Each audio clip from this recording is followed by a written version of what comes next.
बाद पाल भी दिया। सोचो, कई जन्म दे के हमें पालते ना और हमें पालते ना और कहीं ले जाकर के गड्ढा में फेंक देते तो हम कहाँ होते।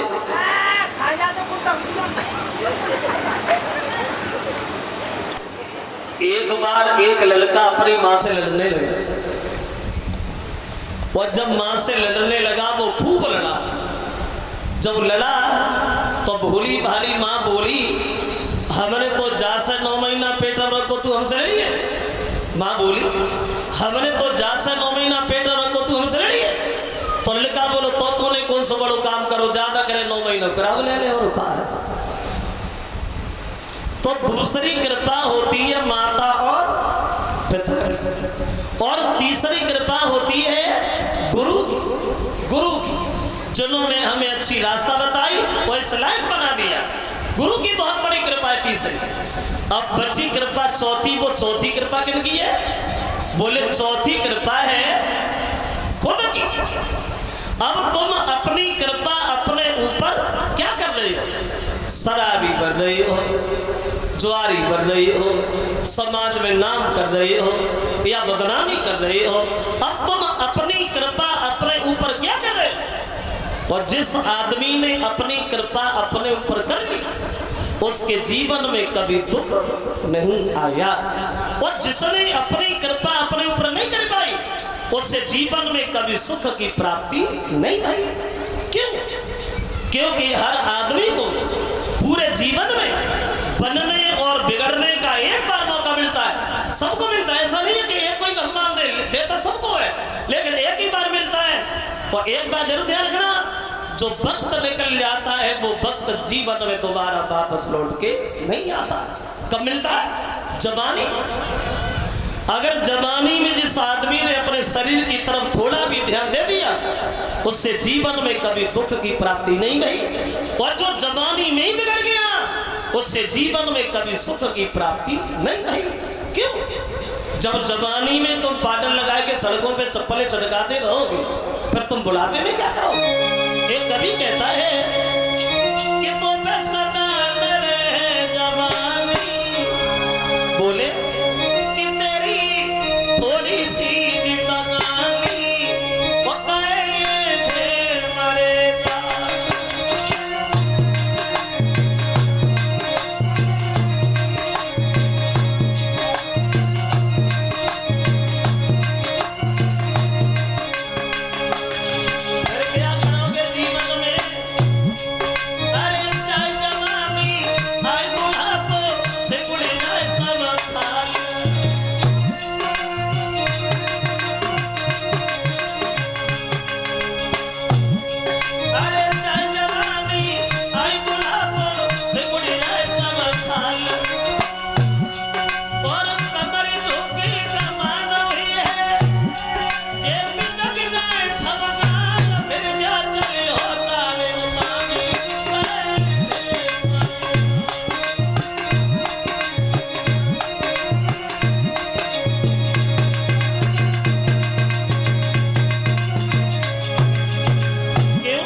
हमारा ये श्रोता बंधुओं, अगर आए हो नर तन धारण करके तो जीवन में ऐसा कुछ करके दिखा जो लोग तुम्हारी प्रशंसा करें।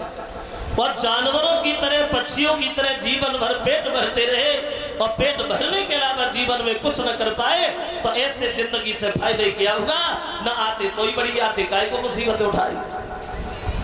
अरे जानवर भी पेट भर लेते, पेट तो सभी भरते, तो फिर तुम में और जानवर में अंतर क्या है? वैसे एक दिन दिमाग में आया कि आदमी में और जानवर में अब फर्क रहा ही नहीं, अंतर ही नहीं रहा। तुम खुद अंदाज लगाना चलो आदमी से और जानवर से तुलना करो कितना अंतर हो सकता है। चलो हम एक बार मान लेते एक सुअर से ही कल्पना करो, उससे ही देखो। अगर भूख तुम्हें लगती है तो सुअरियों को भूख लगती है, कोई अंतर नहीं। भूख तुम्हें लगती है, भूख उसे लगती। तुम घरे चुपड़े की रोटी खा ले तो घी से, तो सुअरियों पूरे गांव के चक्कर काट के पेट भर लेते, कोई पेट तुम भर रहे, पेट वो भर रहे। अगर नींद तुम्हें आती है तो सुअरियों खूब खर्राटे मारे के सोते, कोई फर्क नहीं। तुम साल में एक बच्चा पैदा कर सकते हो और सुअरिया एक साल में 10 बच्चा पैदा कर सकते, कोई फर्क नहीं। लेकिन अंतर है, ना वो सुअरिया नहा धो के भगवान का भजन कर सकती है, ना अपनी रक्षा कर सकती है और ना दूसरे की रक्षा कर सकती है। ये सब हम कर सकते हैं। इसलिए तो तुलसीदास कहते हैं, बड़े भाग्य मानुष तन पावा, बहुत बड़ा भाग्य है जो हमें मनुष्य का शरीर मिल गया। तो आप देखिए, वही थोड़ी देर कथा का प्रसंग चल रहा था महाराज उत्तानपाद के बारे में। अब प्रियव्रत तो चले गए, बन गए राजा उत्तानपाद। अब उत्तानपाद के जीवन में क्या होगा, इनके जीवन में थोड़ी देर देखिए। ये उत्तानपाद राजा तो थे, लेकिन ये दुखी बहुत थे, बहुत परेशान थे महाराज। वैसे ये भी बड़ा सोचने वाली बात है, क्योंकि राजा और राजा दुखी, राजा तो राजा होता है, राजा को तो क्या हो सकता कि राजा तो राजा ही है। लेकिन एक बात ध्यान रखना कि सर्व सुख दुनिया में किसी को नहीं है। कोई ना कोई कष्ट, कोई ना कोई परेशानी हर आदमी के पीछे लगी है। कोई किसी बात से दुखी है, कोई किसी बात से दुखी। तुम अपनी परेशानी किसी को बताना, अपना ही समझ के बताना। किसी से कहना कि भैया आप बड़ा परेशान है, अब तुम बता नहीं पाओगे, वो अपनी हजारों परेशानी है तुम्हारे सामने रख देगा, भैया हम क्या करें, हम तुमसे ही बड़े परेशान। दुनिया भर में सर्व सुख किसी को नहीं। किसी के घर में लड़का नहीं है वो इसलिए दुखी है, वो किसी के लड़का है तो अपने लड़का से ही दुखी है। किसी के पास इतना वक्त नहीं है जो चैन से रोटी भी खाए, और किसी के पास टाइम ही टाइम उसका टाइम कट ही नहीं रहा, इसलिए परेशान। कोई बीमारी से, कोई घरबारी से, कोई अधिकारी से, कोई रखवारी से, कोई मतलब सारी से ही दुखी है। यानी कष्ट सबको, कोई शरीर को दुखी है तो कोई शरीर से दुखी है। कोई लोग मन में ये सोचते कि भगवान हम तो थोड़े मोटे हो जाते तो बढ़िया रहते, लेकिन जो लोग ज्यादा मोटे उनसे मिलो वे सबसे ही बड़े दुखी है। यानी परेशानी सबको है, कष्ट सबको है। एक गीत हमारे मामा जी ने गाया था और उन्होंने कहा था कि आज के संसार में, बोले कि आज के संसार में तो कोई न सुखी है। क्यों? किसी न किसी बात से हर कोई दुखी है।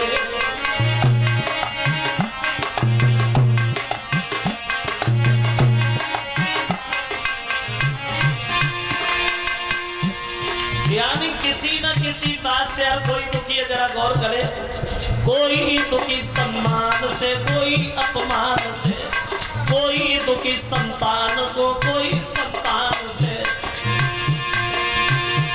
हर दुख से होते वाला दुख शरीर का, और भोगता है प्राणी फल अपनी तकदीर का। आदमी हर दुख सहन कर लेता है। सबसे बड़ा दुख वो होता है जिस आदमी के शरीर में कोई बीमारी है, कोई परेशानी है, उससे बड़ा दुनिया में दुखी कोई नहीं। फिर उन्होंने आज के जमाने को देख एक बात कही और बोले, घर घर में आज कल की महंगाई मारी गई, जरगी हूं मैंने उधार तो पिसाई मारी गई।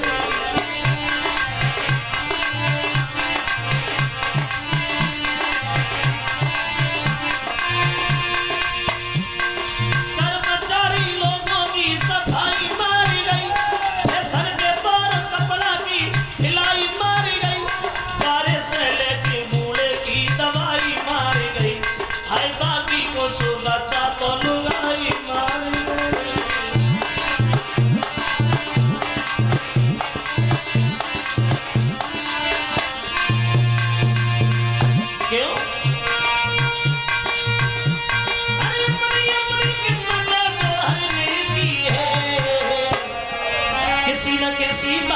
से हर कोई दुखी है।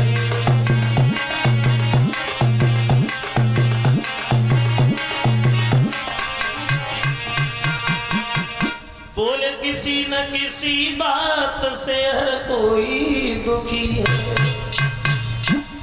कि गरीब कहे धनवान सुखी और धनवान कहे सुख राजा को भारी और राजा कहे महाराजा सुखी और महाराजा कहे सुख इंद्र को भारी। दुखी सब है दुनिया में, सुखी कोई नहीं। तो ये उत्तानपाद दुखी क्यों हुए? बोले दुखी इसलिए हुए क्योंकि महाराज के घर में कोई पुत्र की प्राप्ति नहीं भई, इनके घर में कोई लड़का नहीं हुआ, तो ये दुखी हुए। और देखो हर चीज अपनी जगह पे अपना वजूद रखती है, अपनी पहचान छोड़ती। कोई भी चीज जैसे तुम सब्जी बनाओ, उस सब्जी बनाने में कितनी भी मेहनत करो, कितना भी घी डालो, कितना भी मसाला डालना, अगर अंत में उस सब्जी में नमक नहीं डालोगे तो कोई स्वाद नहीं आएगा। जैसे नैन बिना दे ही है सुनी और किला कहा जब तो बन खाई और बालू को महल रुकी है कमौना और बिना परे जगी का दवाई और वो घर कदम न पनप सके और जमे बाल कचोर और चटोर लुगाई और बेनीच महापापी और जो झूठी बात पे दे गवाई। लड़का नहीं हुआ तो दुखी हुए। एक बार इनकी पत्नी इनके पास बैठ के रोने लगी, बोली महाराज हम तो बड़ा दुखी हैं। बोले क्यों दुखी हो? तो पत्नी अपने मन की बात अपने पति से कहती है, महाराज सुनो बात ये है। और बोली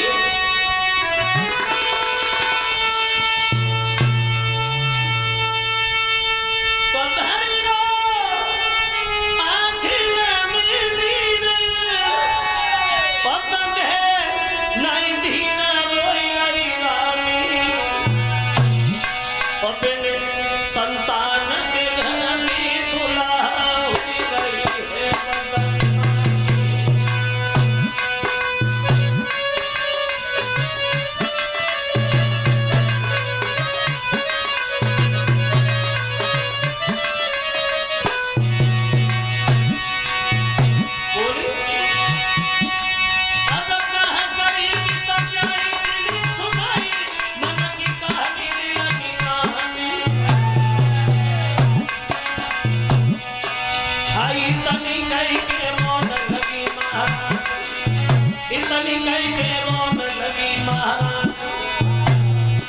बोली महाराज इसी बात की चिंता में सब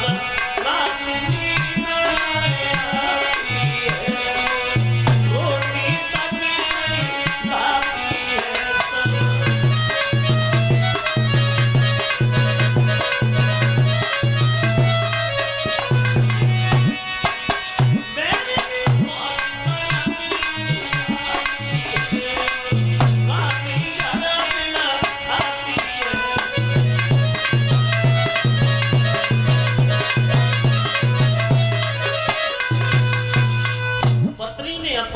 मन की बात अपने पति से कही।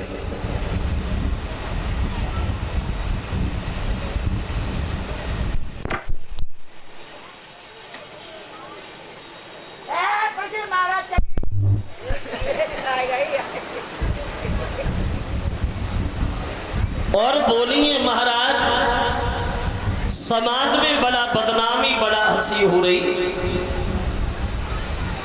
कोई तुम्हें कमजोर बता रही है, कोई मुझे बांझ कह रही है, इस बात से हम बड़ा दुखी है, बड़ा दुखी।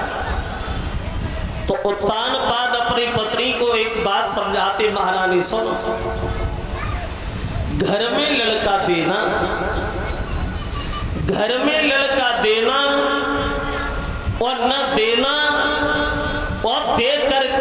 छी लेना ये हमारे तुम्हारे हाथ की बात नहीं है, तो सब भगवान के हाथ की बात है। लड़का देना और न देना और दे करके भी ले लेना ये उसी के हाथ की बात। और ये बिना मतलब में आंसू बहाना, बिना मतलब में चिंता करना, ये किसी समस्या का समाधान नहीं है। क्योंकि आंसू बहाने से, चिंता करने से आदमी का दुख नहीं घटता, सिर्फ आदमी की उम्र कम होती है। क्योंकि चिंता और चिता में ज्यादा फर्क नहीं है, सिर्फ एक बिंदु का फर्क है, चिंता और चिता। ये चिंता जिंदा आदमी को खाती है और मुर्दा को चिता जलाती है, नष्ट दोनों ही करते हैं। और अपनी पत्नी को समझाने लगे, सुनो मेरी बात सुनो, और बोले कि ये चिंता बड़ी चिता से वो जो नर को निर्जीव बनाती है।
बातें महारानी, चिंता करने से कुछ प्राप्त नहीं होगा, फिर चिंता करने से उम्र कम होगी। क्योंकि वो लोग ज्यादा चिंता करते वो अंदर ही अंदर घुट घुट के मर जाते। इसलिए बिना मतलब की बातें हैं ये चिंता करना। अरे लड़का ना हुआ तो क्या हुआ, अगर होता भी फिर भी मर जाता तो क्या करते। इसलिए केवल दुख कम होता है भगवान का भजन करने से, भगवान का चिंतन करने से। और बोले कि कोई चिंता दिल में सताए तो भजन, कहते हैं कोई चिंता दिल में सताए तो भजन।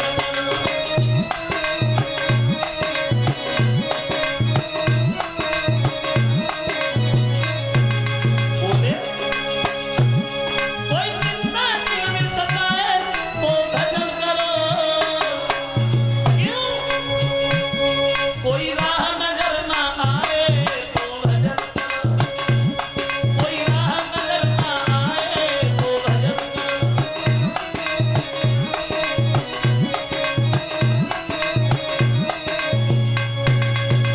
बिना मतलब में चिंता न करो, अब जो आराम से शांति से बैठो। तो पत्नी ने एक बात की है, महाराज अगर बुरा ना मानो तो एक बात बोलूं, कहो।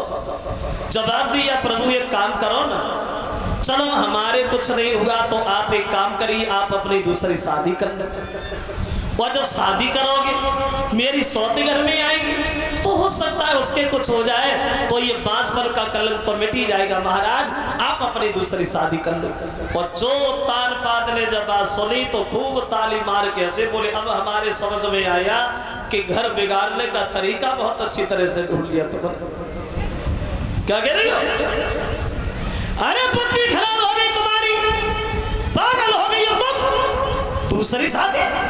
अरे दुनिया भर में हर औरत ये कहती है कि हमें मौत मंजूर है लेकिन सौत मंजूर नहीं है, और तुम हमसे ये करी शादी कर ले, पागल हो। अगर मैंने विवाह किया तो घर की तो आबादी हो जाएगी लेकिन तुम्हारे जीवन की बर्बादी निश्चित है। क्योंकि लोग कहते कि मौत गलत है, मौत गलत नहीं है, सौत ज्यादा गलत है। क्योंकि मौत का काम है जीवन में एक बार आना, वो अपनी जितनी भी बीमारी सारी साथ ले जाना। और सौत का काम क्या है? बोले कदम कदम पे दुख देना, कदम कदम पे कष्ट देना। और उत्थान पाद पत्री से बोले सुना कि है माती बुरी लेकिन अच्छी, और जो एक ही बार को आती है।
मौत गलत है लेकिन सौत से ज्यादा गलत नहीं है। और बोले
अपनी पत्नी से बोले हैं महाराज, और समझाते हुए कहते हैं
सुनो महारानी, इसलिए हमारी बात मानो और जिद ठान के किया हुआ काम उसका परिणाम कभी अच्छा नहीं होता, हमेशा गलत होता है। इसलिए लड़का ना हुआ कोई बात नहीं, जीवन के शेष दिन वो भी कट जाएंगे महारानी, इसलिए जिद न ठानो, मेरी शादी न करा। तो पत्नी रोती हुई बोली, महाराज तुम एक बात नहीं समझोगे क्या? तो अपने पति से कहती है, प्रभु आपको एक बात नहीं पता क्या? तो बोली,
पति से रोती हुई बोली, महाराज अगर आप विवाह नहीं करोगे तो मैं जिंदा नहीं रहूंगी, ये जिल्लत से भरी जिंदगी में नहीं जी पाऊंगी।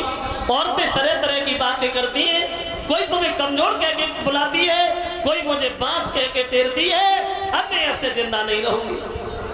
परिणाम ये होगा श्रोता बंधुओं, महाराज उत्तानपाद ने समझाने की कोशिश तो बहुत करी बड़ी रानी को, लेकिन वो मानी नहीं। अंत में मजबूर होकर के महाराज को दूसरा विवाह करना ही पड़ा, दूसरी शादी हो गई।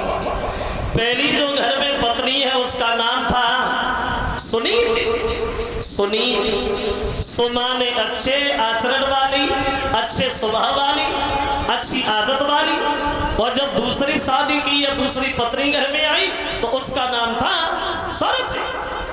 सरोज स्वमा ने अपनी और रुच माने इच्छा, अपनी इच्छा से चलने वाली, किसी की बात न सुनने वाली, जब दूसरी शादी की महाराज ने घर में। अब हुआ ऐसा आंगन में अरे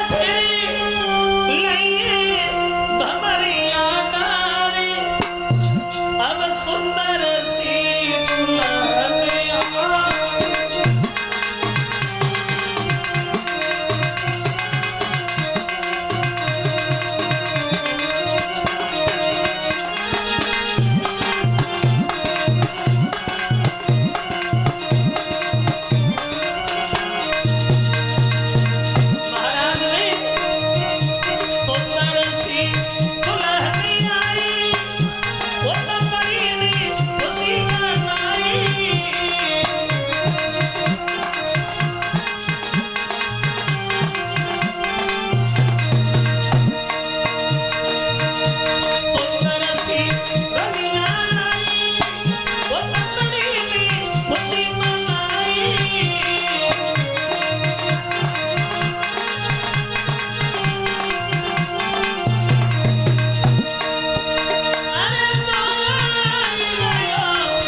दूसरी पत्नी पालकी में बैठ करके दरवाजे पे आ गई। बड़ी रानी ने ये सुना है कि हमारे पति ने हमारे कहने के अनुसार दूसरा विवाह कर लिया, बड़ा मगन भई। और मगन ही मगन खुशी खुशी अपनी दासी को बुलाया और एक बात की, ये बहन दरवाजे पे जा और जा हमारी छोटी बहन पालकी में बैठी है, उससे बड़े सम्मान से बुला के ला। उससे ये जरूर कहना कि तुम्हारी बड़ी बहन ने तुम्हें बुलाया है, तुम्हारी बड़ी बहन तुम्हारा घर में इंतजार कर रही है। और दौड़ी दौड़ी दासी आई, जब छोटी रानी पालकी में बैठी है दरवाजे पे, वहां जाके खड़ी हो गई और दोनों हाथ जोड़ के बोली, ऐसे कब तक बैठी रहोगी पालकी में छुपे छुपे? चलो हमारे साथ अंदर घर के, तुम्हारी बड़ी बहन ने तुम्हें बुलाया है, तुम्हारी बड़ी बहन तुम्हारा इंतजार कर रही है। जब छोटी ने ये सुना कि मेरी बड़ी बहन उस घर में, दासी से बोली, दासी इधर आ। अरे हम यहाँ कभी नहीं आए, पहली बार आए हम, और हम किसी को जानते नहीं है। और तू परिचय किसका दे रही है? मेरी कौन बहन है? मेरी कोई बहन नहीं है। तो दासी ने उत्तर दिया, आपको बताया नहीं गया, महाराज की जो पहले वाली पत्नी है ना, उन्होंने तुम्हें बुलाया। जो पहले वाली का नाम सुना है ऐसे मानो कि जैसे से कोई सौंप सुन गया। दासी से बोली, इधर आ। तो सीधी सी केवली कहती, घर में सोते हैं? अरे बोले मेरे पति को हमें घर में लाने से पहले नागरिक को पर रखा है, वो हमें नहीं आए। बिल्कुल नहीं जाऊंगी, हरगिज नहीं जाऊंगी जिस घर में मेरी सोते है। बोला मेरे पति को। वो तान पाद आए, बोले काय को चिल्ला रही? छोटी बोली, महाराज इधर आ, एक बात हमें बता, जब पहले से तुम्हारे घर में एक औरत मौजूद थी तो फिर क्यों गए हमारे पिताजी के दरवाजे पे?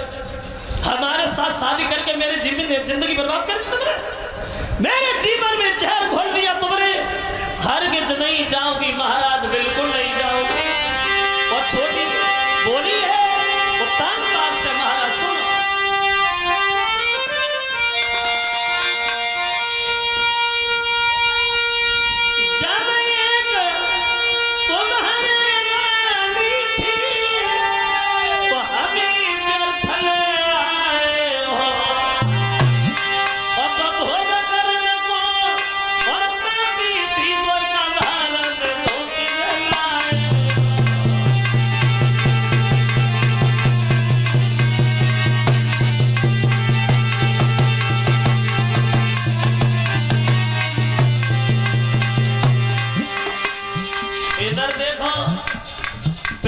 घर में औरत रखे हो वो हमें नहीं आए।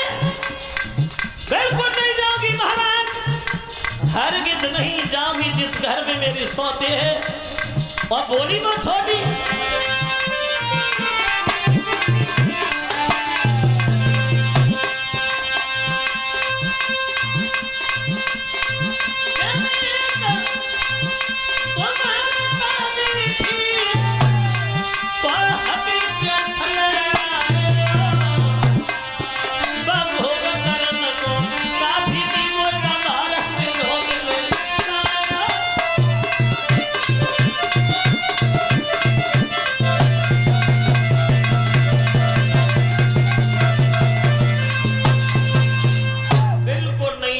महाराज हरगिज नहीं जाऊंगी, और तब तक नहीं जाऊंगी जब तक वो सौत इस घर में रहे।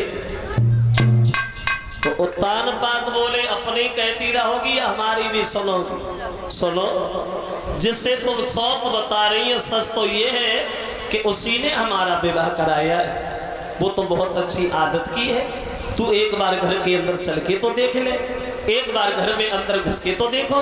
वो रानी नहीं बल्कि तेरी नौकरानी बन के रहेगी, तेरे सारे घर का काम करती रहेगी, तू जो भी बताएगी वह करेगी, लेकिन तू घर के अंदर तो चल। छोटी बोली, हम बिल्कुल नहीं मारा, हरगिज नहीं जाएंगे हम अंदर। और बोली है राजा सरनिया, अरे बोली है राजा सरनिया मिलाई रहूं,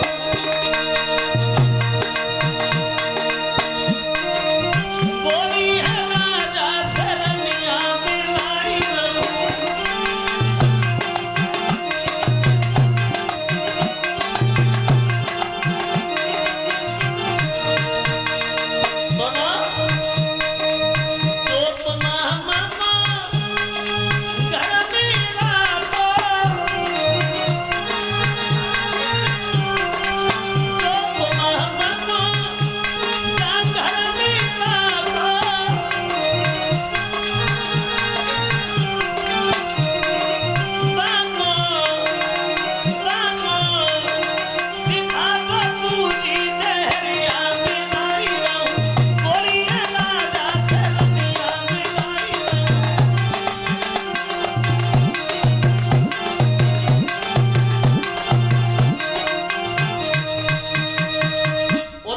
दिया महाराज एक काम करिए, अगर आप हमें रखना चाहते हो तो उस नागिन को घर से निकाल करके बाहर फेंक दो, अगर उसे रखना चाहते हो तो हमारी डोली हमारे पिताजी के घर पे वापस भेज दो। सीधी सी बात ये है, जहाँ वो रहेगी वहां मैं नहीं रहूंगी और जहाँ मैं रहूंगी वहां वो नहीं रहे। अरे महाराज वो तो हमारी सौते है, वो हमें तो सौत के नाम से ही जलना है, हमें तो सौत के नाम से ही गिरना है। और बोली कि मेरे पिया सौत की भसनम रे नाई सुहावे,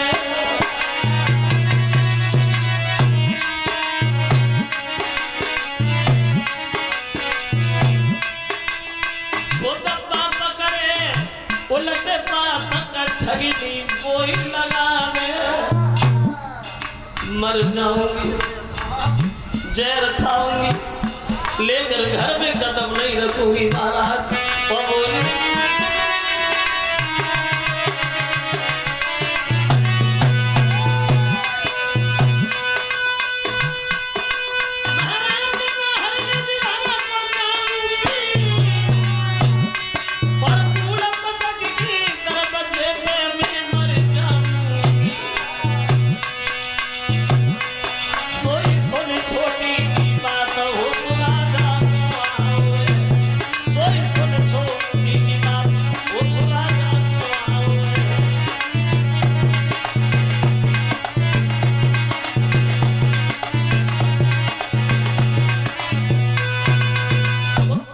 साफ शब्दों में छोटी रानी ने महाराज से, अगर हमें रखते हो तो उसे घर से बाहर भगाओ, अगर उससे रखते तो हमारी डोली हमारे पिताजी घर पे वापस भिजवाओ।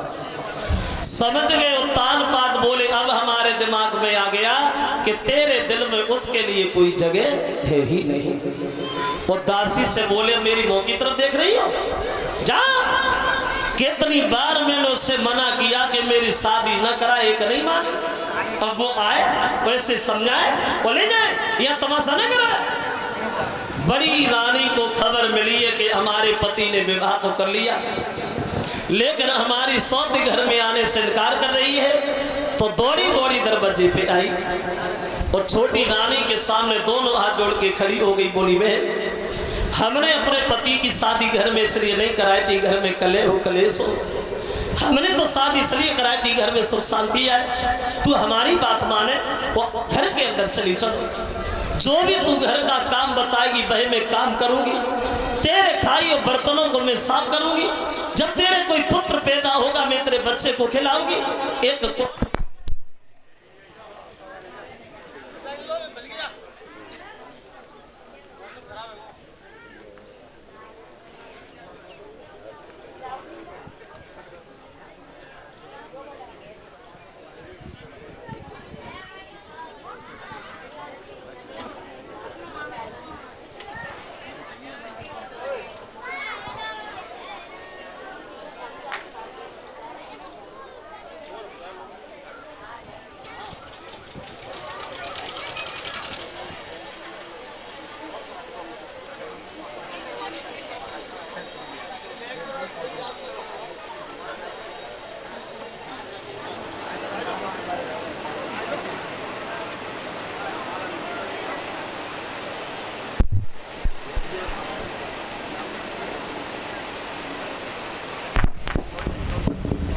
बड़ी रानी जो है वो छोटी रानी से अपने मन की बात कहती, बोली, बहन हमारी बात सुन ले।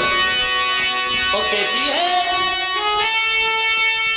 चलो संभालो घर को, अब तेरी दासी बन जाऊंगी, वो तो रोटी मोई देती रही हो, मैं तो तेरो लगा खिला।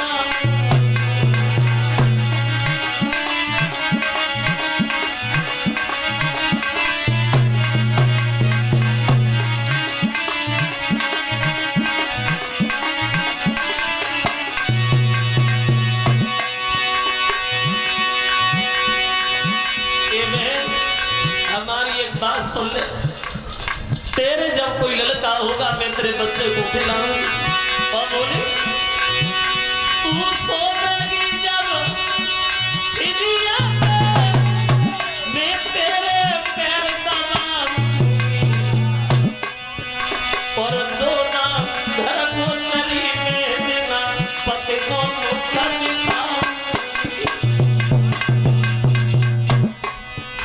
अंदर चली चलो, अंदर चली चलो। और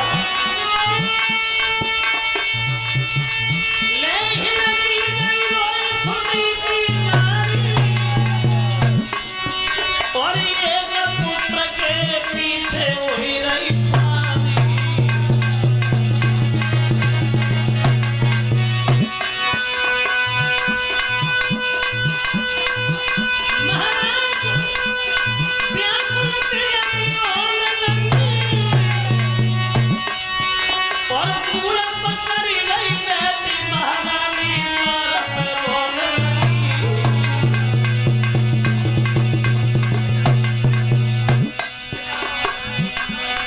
छोटी रानी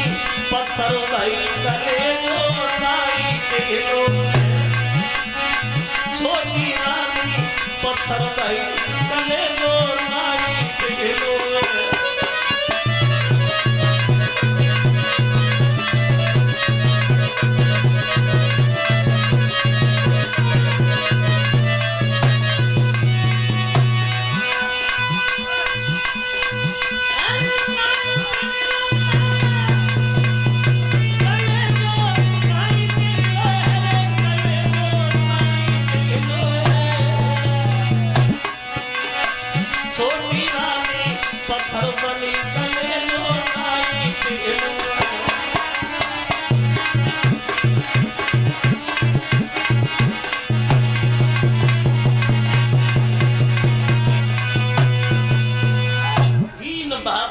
बड़ी रानी छोटी से बोली है बहन तू घर के अंदर चली चल, मैं तेरी रानी नहीं बल्कि नौकरानी बन के रहूंगी।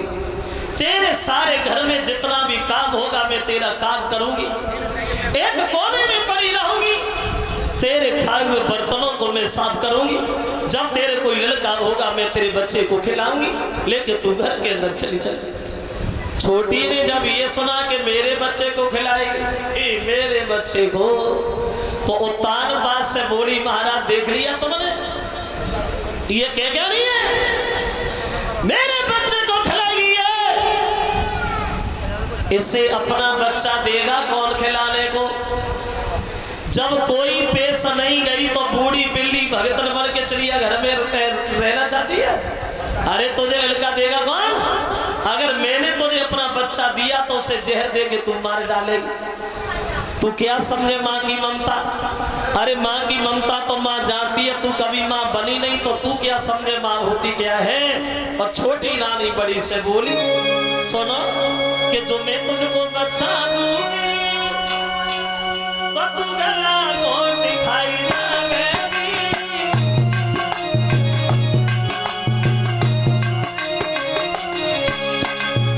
सुनो तुम क्या जानो माँ? अरे माँ तो माँ जानती है, तू तो कभी माँ बनी नहीं तो तू क्या समझे माँ होती क्या है। एक बात और सुन, जिसमें नहीं होगी संगति वो ज्ञान लड़ाई क्या जाने। पतिव्रता होती कैसी है बदल न लुगाई क्या जाने।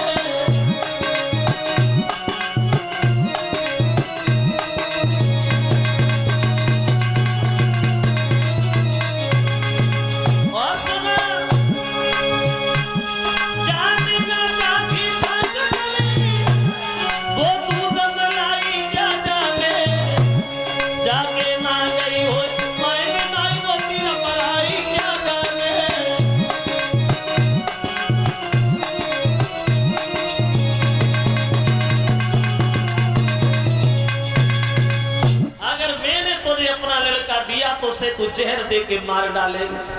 तू क्या समझे माँ की ममता? अरे माँ की ममता तो माँ जानती है, तू तो कभी माँ बनी नहीं पाई तो तू क्या जाने माँ होती क्या है। एक काम करोगी क्या?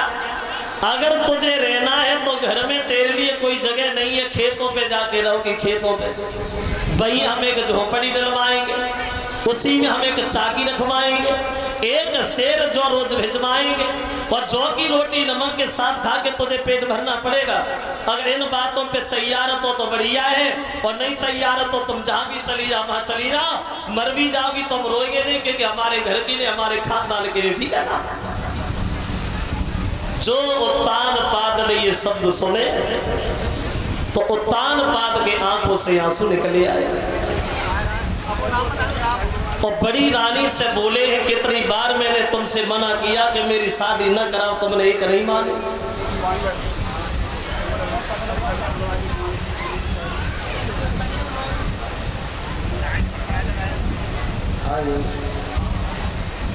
और ये भाई तारा सिंह और मिठूलाल और सोमेश राजेश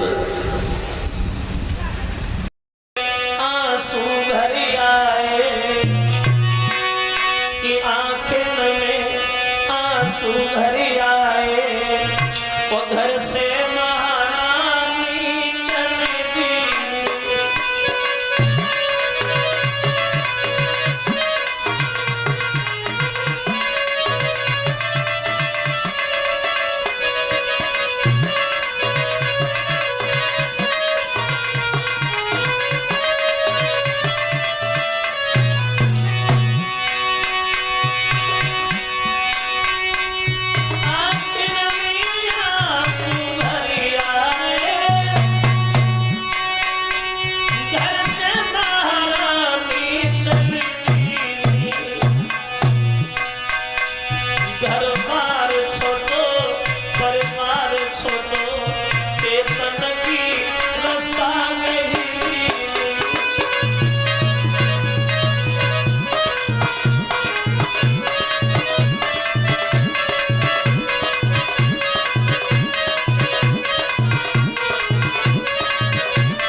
से चली खेतों की तरफ। बड़े दिल में विचार आ रहे हैं, अपने पति के चेहरा की तरफ बार बार मुड़ के देखती जा रही है।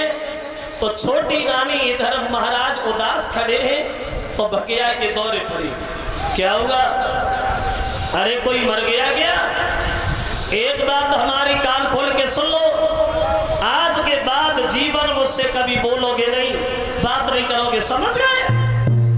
चुपचाप उठे और घर के अंदर चले गए और बड़ी रानी खेतों पे जाके झोपड़ी डाल के रहने लगे।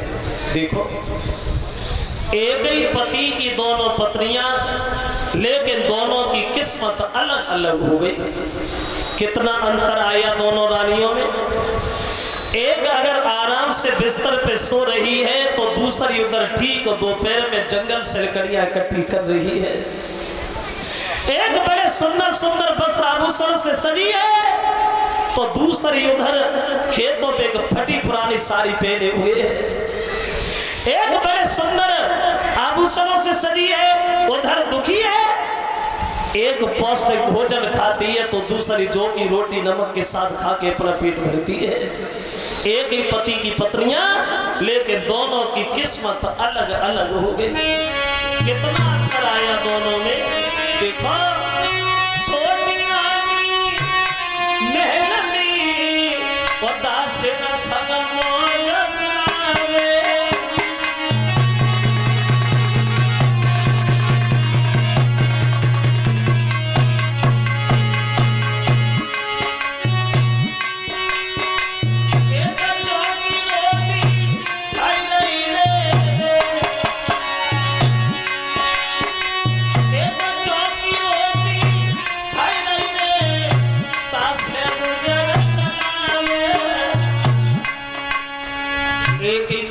पत्नियां हैं दोनों, लेकिन किस्मत अलग हो गई। तो एक दिन बड़ी रानी मन में विचार करती है,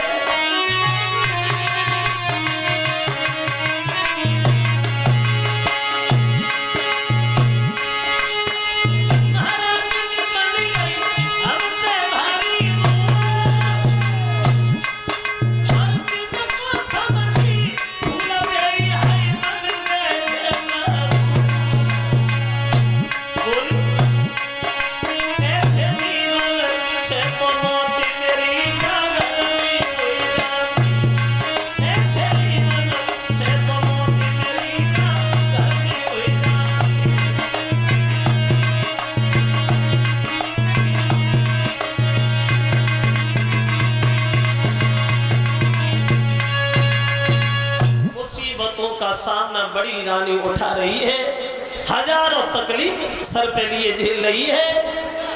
लेकिन एक बात जरूर ध्यान रखना श्रोता बंधुओं, जब प्राणी के सब सारे छूट जाते, जब आदमी के अपने भी रूठ जाते हैं, तो बाद में आदमी को आत्महत्या के अलावा कुछ दिखा ही नहीं देता। देख लिया बड़ी रानी ने अब हमारा दुनिया में कोई नहीं है, तो मन में सोचा इससे बढ़िया ये कि अब हमारी मौत हो जाए, वही बढ़िया।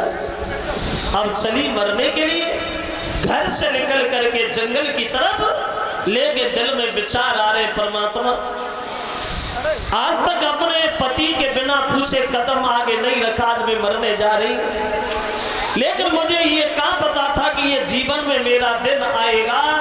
वो आगे बढ़ी कि क्या खबर थी हमें एक बेटा बिना, जीवन मेरा धूलिए हो जाएगा, क्या खबर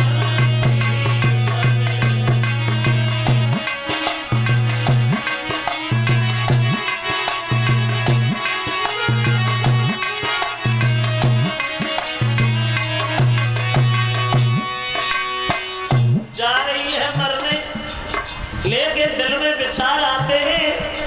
एक दुख होता तो मुझसे शेयर कर लेती, लेकिन भगवान ने तो हमें कदम कदम पे दुख दिया, कदम कदम पे कष्ट दिया।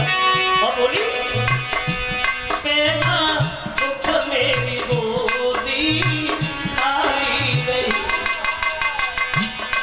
दूसरा दुख पति की बाई छोटी गई, तीसरा दुख किस्मत कहाँ ले गई, इसी गम में मेरा दम निकल जाएगा, क्या खबर थी हमें।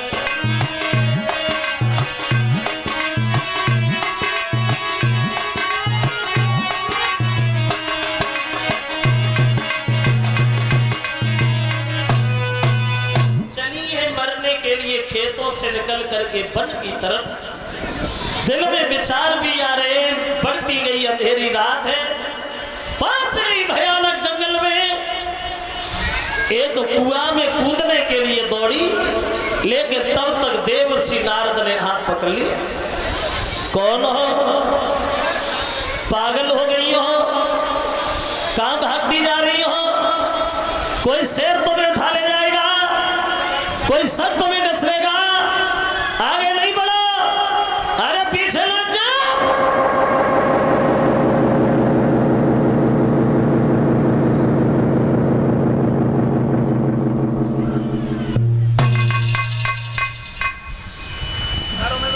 बड़ी रानी खड़ी हो गई, बोली बाबा जी मैं तो मरने आई हूँ। नारद बोले मरने आई है, बुद्धि खराब है बेटी, जो पत्ता एक बार डाली से छूट जाए और जो पत्ता डाली से टूट करके जमीन पे गिर जाए, तो वो पत्ता चाह कर भी दोबारा डाली से नहीं जुड़ पाता। काय को मरने आई, सोने से शरीर को काय को आग में झोंक रही है, क्यों आत्महत्या कर रही है? तो कहने लगी बाबा जी मेरे कोई लड़का नहीं हुआ इसलिए। तो नारद हंसने लगे, हाँ लड़का नहीं हुआ इसलिए, अरे मर जाएगी तो क्या लड़का हो जाएगा, अरे घर जा। बोली मैं नहीं जाऊंगी महाराज। क्या? बिल्कुल नहीं जाऊंगी।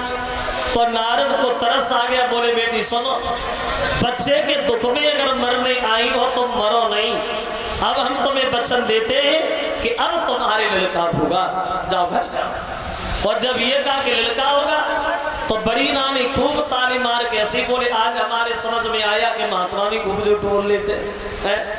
अरे जब हमारे कुछ नहीं हुआ तो मैंने अपने पति की दूसरी शादी कराई, मेरी सौत घर पे बैठी है, तो उसके भी आप तक कुछ हुआ नहीं, तो आप ये कह रहे मेरे?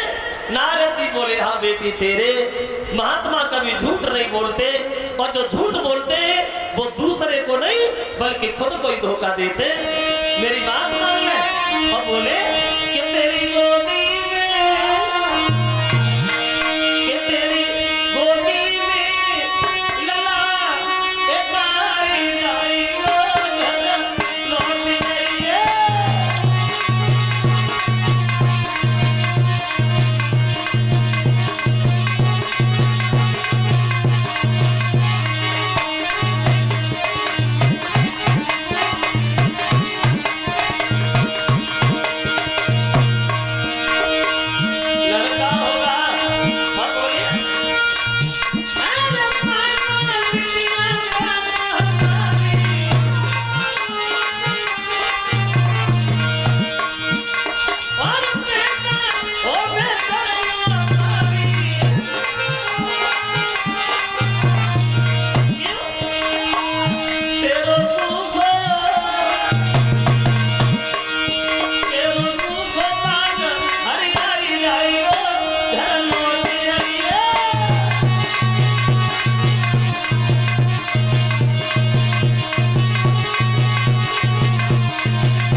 बेटी, और तेरे ऐसा लड़का होगा, मेरी बात मान, जब तक ये सूरज चांद रहेगा लोग तेरे बच्चे का नाम लेंगे।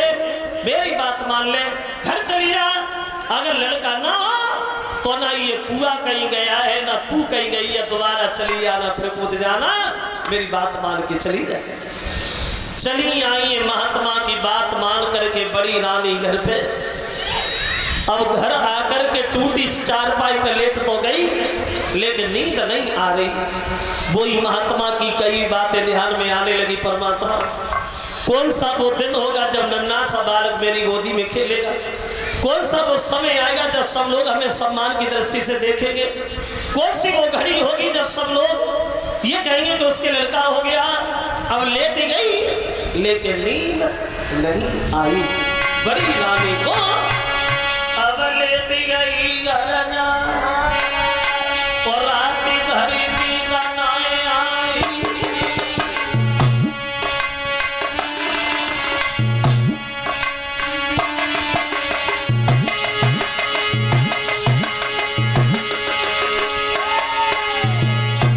बड़ी रानी अब लेट गई घर जाए, रात भरी नींद नहीं आई।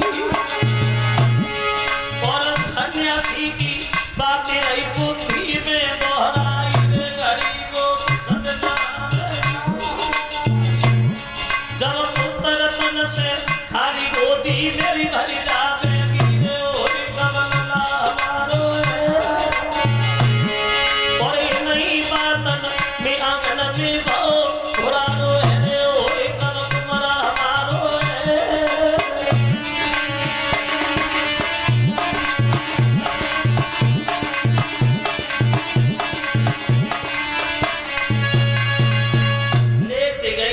नींद नहीं आई।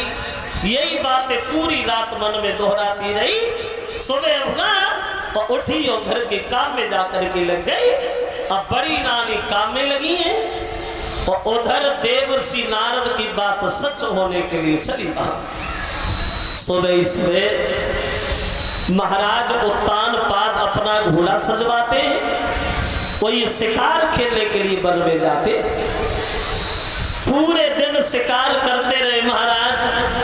शाम को ये घर वापस आए हैं तो उत्तानपाद काफी लेट हो गए, इन्हें रात हो गई। रात तो क्या देखा कि छोटी रानी के महल के केवाड़ बंद हैं, तो दरवाजे पे खड़े हो गए और केवाड़ खटखटाने लगे। रानी केवाड़ खोलो, कोई नहीं बोला। उत्तानपाद फिर आवाज लगाते, क्या होगा? अरे सब लोग सो रहे क्या? दासियां भी सो गई क्या? अरे किवाड़ खोलो ना। अब किवाड़ कौन खोले? वो छोटी नानी जो है वहां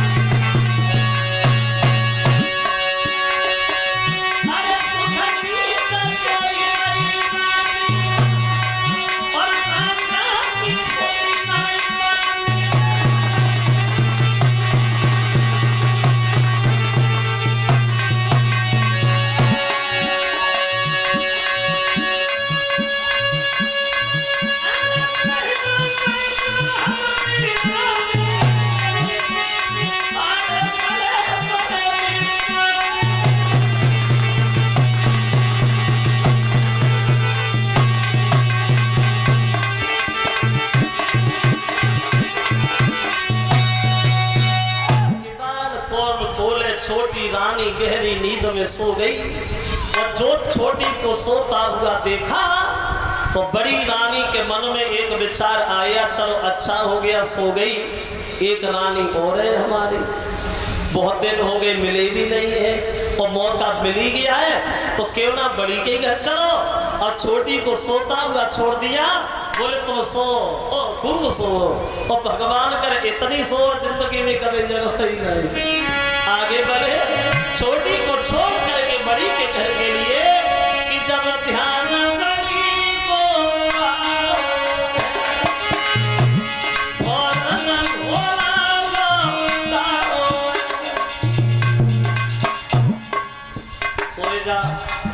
अगर जीवन भर के लिए सोए जाओगी तो हमारी बीमारी भी खत्म हो जाए, आगे बढ़े। इसलिए तो 2 पत्नियां ठीक रहती है घर में।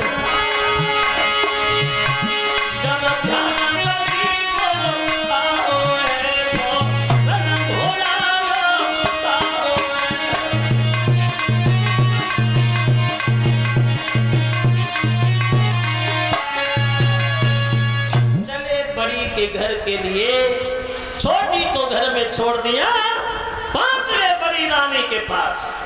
जो बड़ी रानी ने अपने पति को दूर से आता हुआ देखा, बड़ा सम्मान किया, चेहरा की तरफ देखती रह गई। बहुत दिन हो गए देखे नहीं थे, दोनों हाथ जोड़ के दरवाजे पे आई, भाग कर गए। वो ऐसा ही नहीं, पकड़ कर आई पति अपने की, वो ले गई घर लेवाई। वो सुंदर आसन नाय डाले दई टूटी चाल।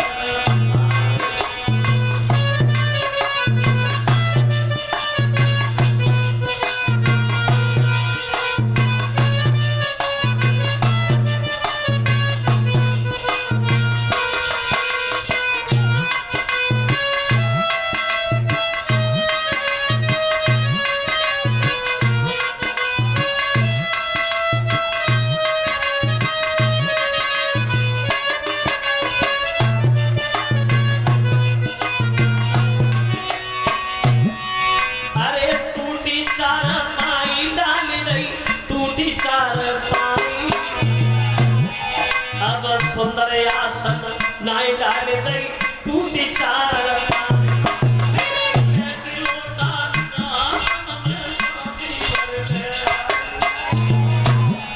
अरे मैं लोटा निजातन में पानी भर ले आई, कैसे आगन भयो आपको सत्य अपन मीठी मीठी बातें। अरे मीठी मीठी बातें करके गहराई झपट कलाई, बड़े प्यार से आंगन में अगली में कंथल समाई।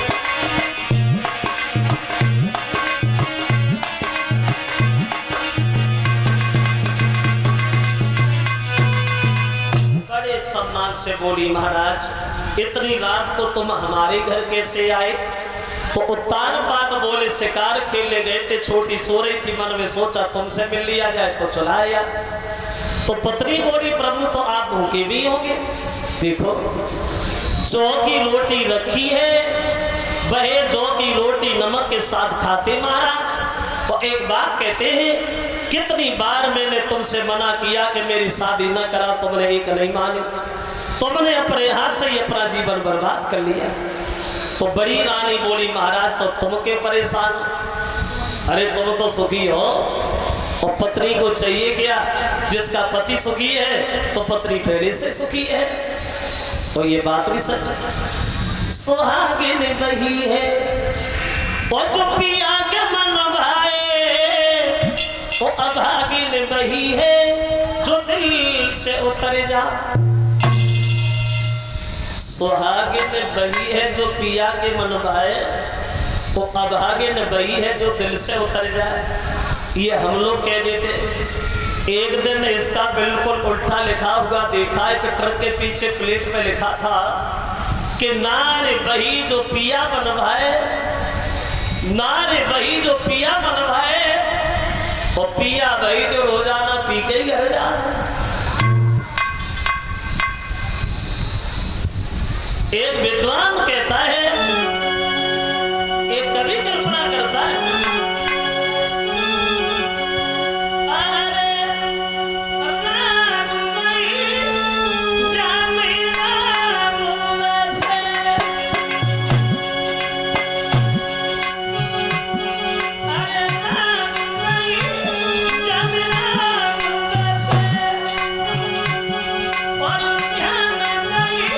जो धनी के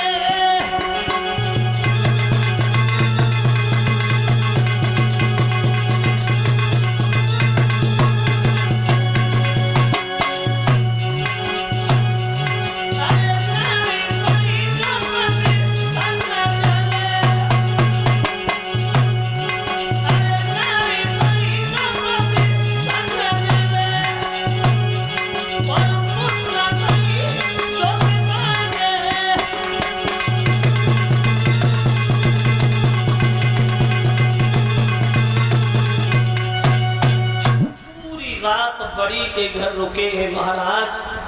देवर्षि नारद की बात सच होती है, बड़ी रानी गर्भ धारण करती है। सुबह जब हुआ तो छोटी के घर के लिए चले, अंधेरे में न करेंगे कहीं जगह ना गई हो। तो क्या देखा महाराज ने, छोटी रानी के महल के किवाड़ खुले हैं और बीच दरवाजे पे खड़ी है, देहरी पे दो हाथ करिया के रखे हुए, और जो दूर से आत वो देखो रास्ता में घेर ले, इधर आ कहाँ रहे।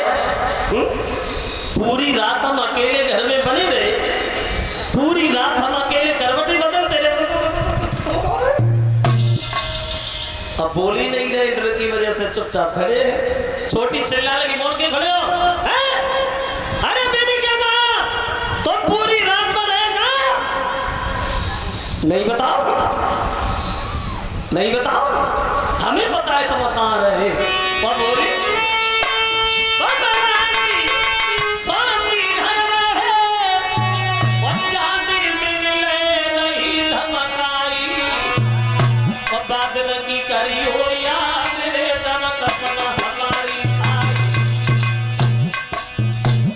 उस दिन हमारी कसम खा रहे थे, मुझसे कभी बोलेंगे नहीं, बात नहीं करेंगे, फिर तुम गए क्यों? जब घर के मां सब रानी है, वो पेट में पानी है।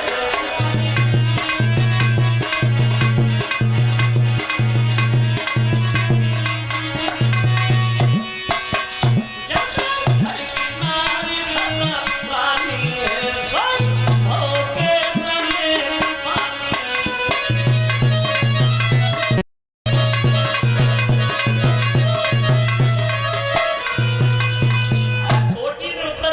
मुझसे कह रहे थे, मुझसे बोलेंगे नहीं, बात नहीं करेंगे, फिर तुम गए क्यों? तो उत्तान पाद कहने लगे, पागल औरत, आते आते तूने जिसका सारा सुख छीन लिया हो, आते आते तूने जिसे रानी से दासी बना दिया हो, तो अब भी तेरे दिल में उसके लिए कोई जगह नहीं है, तो उसे जिंदा के छोड़े। जब देखो तब उसी की बात, जब देखो तो उसी की बात, उसके अलावा तेरे जुबान पे बात भी नहीं आती। तो छोटी बोली, तो इसका मतलब ये है कि तुम मान ही गई, और हमने समझा कि भाई चलिए, जाना भी नहीं पता है, देती अच्छी तरीका से, कभी देख लिया उधर। तो अब रहने लगे घर में। इधर बड़ी रानी भी गर्भ धारण करती है, कुछ समय के बाद छोटी भी गर्भ धारण करती है, लेकिन दोनों रानियों में अंतर हो गया। कितना?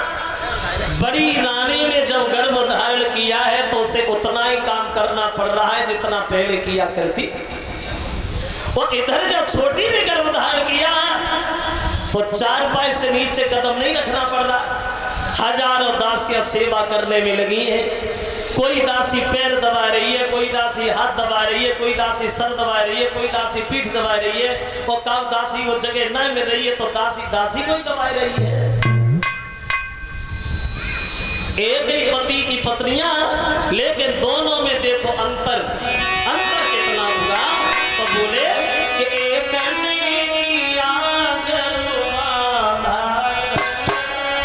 वो उस दिन से पलंग न छोड़ा है।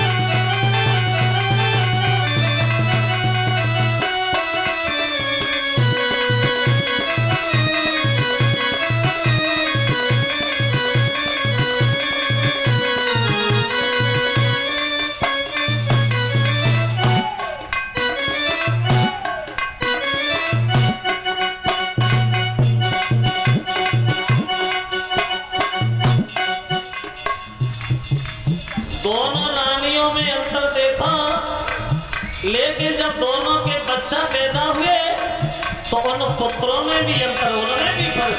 कितना?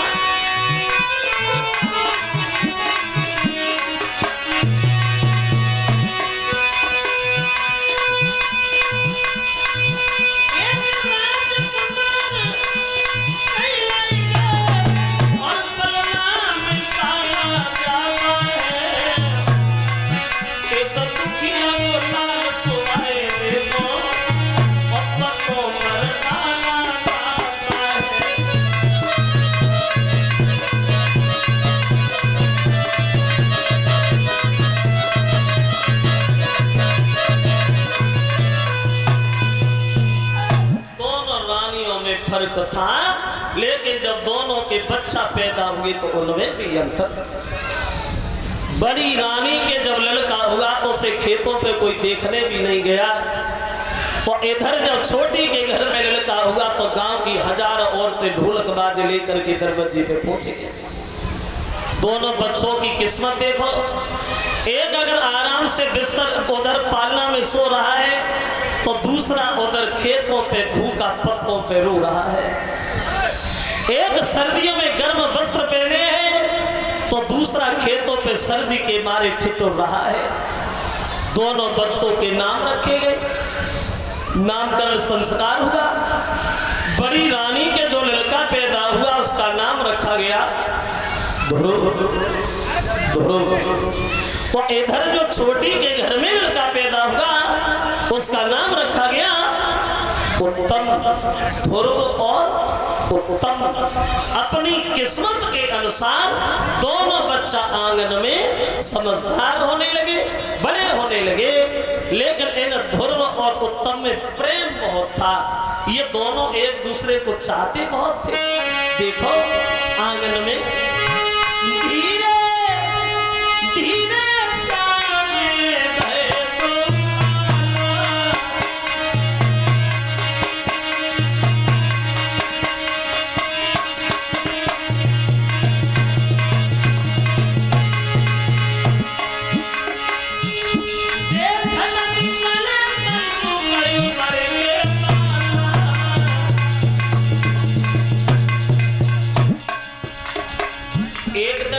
ध्रुव के पास गया और ध्रुव का हाथ पकड़ के बोला, भैया ध्रुव इधर आ, तुम घर में अकेले रहते अच्छा नहीं लगता होगा, चलो हमारे साथ, हम दोनों साथ साथ खेलेंगे। देखिए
से उत्तम जाके मिला खेतों और बोले, भैया अकेले बने रहते हो, चलो हमारे साथ, हम दोनों भाई साथ साथ खेलेंगे। और उत्तम ने ध्रुव की कलाई पकड़ी, ध्रुव को लेके गया और दोनों बच्चा पूरे दिन खेलते रहे। शाम के समय महाराज उत्तानपाद के दरबार में प्रवेश कर गए। जो उत्तानपाद ने दोनों बच्चों को एक साथ आता हुआ देखा तो मन में बड़ा मगन हुए और सोचने लगे, परमात्मा आपकी बड़ा कृपा रही, चलो हमारी पत्नियों में नहीं बनी तो कोई बात नहीं, लेकिन हमारे बच्चों में तो प्रेम है ही है। और पिता को चाहिए क्या, जिसकी संतान सुखी है तो पिता उसी में सुखी है। और एक मन में बात और सोची, उत्तम तो हमारे पास रहता है, आज ध्रुव पहली बार आया है, आज हम उत्तम को गोद नहीं लेंगे, पता नहीं ध्रुव कब आए, आज हम ध्रुव को गोद बिठाई। और उत्तम जमीन पे खड़ा हो गया और ध्रुव को गोदी में गद्दी पे बिठा लिया। और दरबार में बातें होने लगी, सब लोग बोले, भैया पिता हो तो महाराज जैसा हो। जितना ही महाराज छोटी रानी को मानते उतना ही बड़ी रानी को मानते। और फिर पिता के लिए संतान बराबर होती है, चाहे घर में एक लड़का हो चाहे 10 हो। लेकिन एक बात ये भी ध्यान रखना, जहाँ 4 आदमी इकट्ठे बैठे होते हैं वो चारों एक ही विचारों के नहीं होते, अलग अलग विचारों के होते हैं। उन लोगों के बीच में एक नीच बुद्धि वाला आदमी और बैठा हुआ था। नीच बुद्धि वाला कौन? चुगेला चूक तुहे नहीं, वो बस गाय कहो चाहे रोए, वो घर घर फूट कराई दे, वो करे एक के दोए। जो नीच होते जिन्हें कहते चुगेला, और ऐसे लोग अपनी आदत में कभी सुधार नहीं करते। जैसा हमने कल बताया था कि आदत वाला आदमी अपनी आदत नहीं छोड़ता। चुगल से मन की बात कहो, पर चुगल कबहू न चूके गो, वो अंधे पे भैंसिया कुत गई हो तो 9 की 11 कूते गो। पेड़ के नीचे ऊँट करो तब पत्ता ही पत्ता सूते गो, और कुत्ते कितनो समझाइयो पर टांग उठाए गए।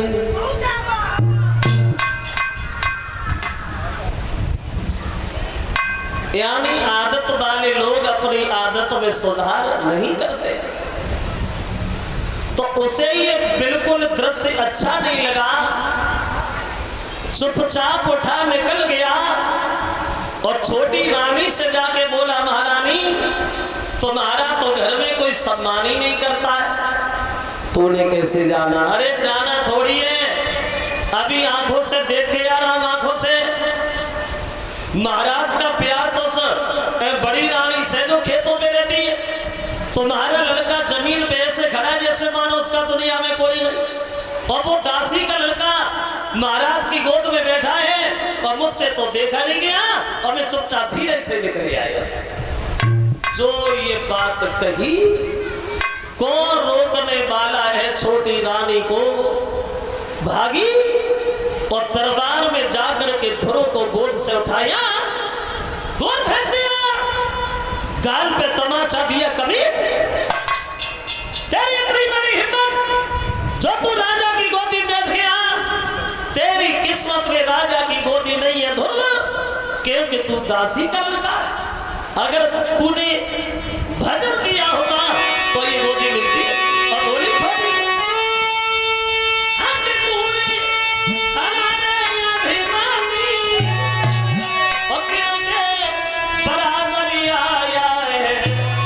अपने पति से बोली, अब अकली तुम्हारी कट गई है, गोदी में गधा चढ़ाया है।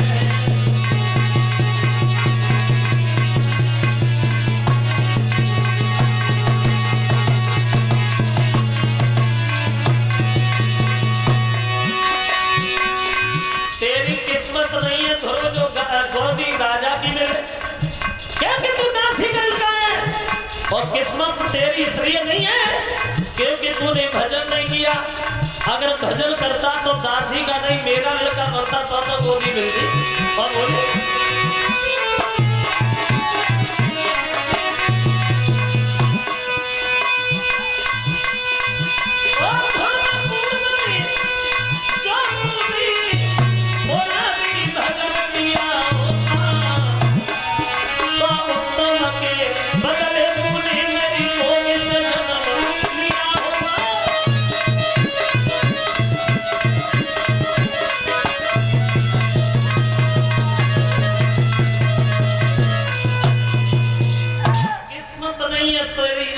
राजा की मिले क्योंकि तू दासी का लड़का है, और किस्मत इसलिए नहीं है क्योंकि तूने भजन नहीं किया। अगर भजन करता तो दासी का नहीं मेरा लड़का बनता तो तुझे गोदी मिलती। धुर रोने लगी, मौसी भूल हो गई, धोखा से चलाया, अब नहीं आऊंगा। छोटी बोली दोबारा अगर देख लिया तेरी दोनों आंखें निकाल लूंगी। जा अब बोली, अरे तेरी माँ कठोर बांधी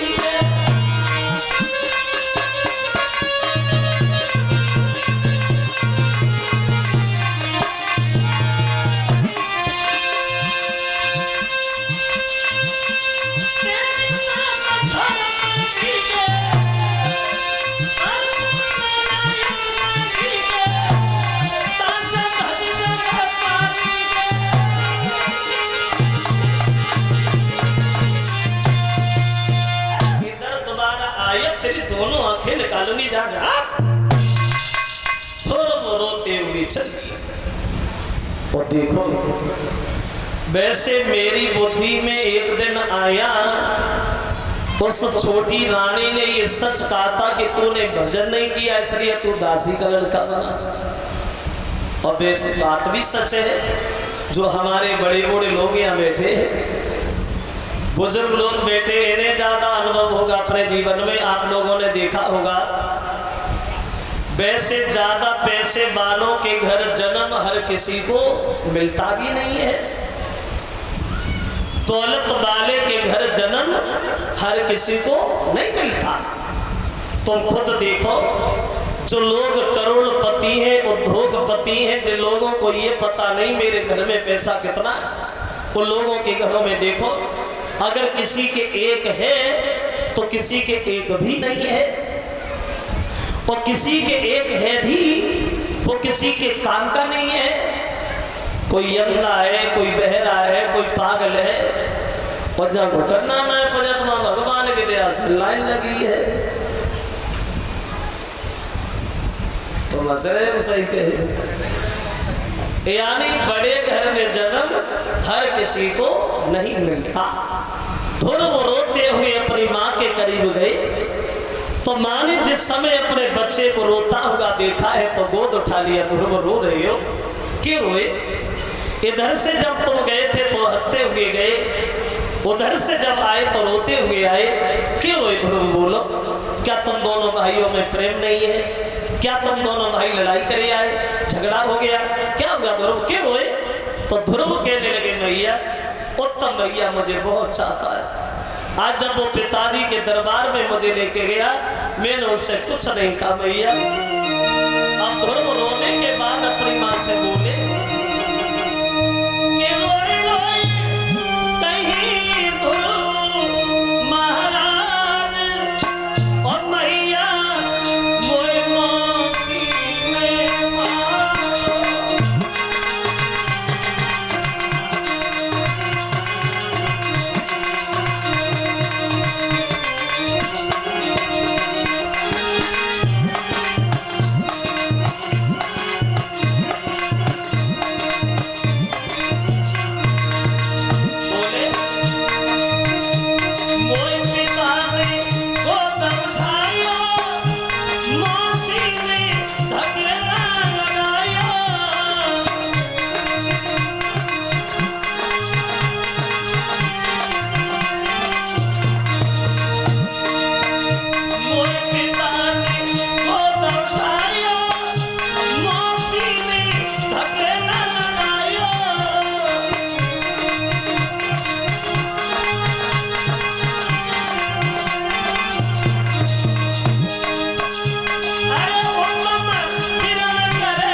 पिता ने मुझे गोद ले लिया, मौसी ने मुझे बहुत मारा मैया।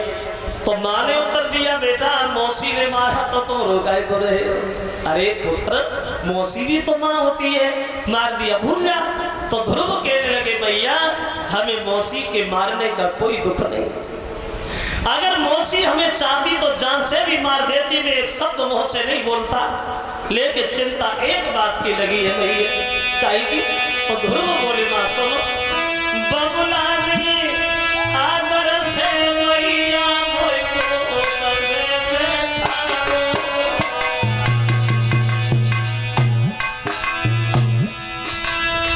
मौसी ने पकड़ी मारे सकेला मैया मारो।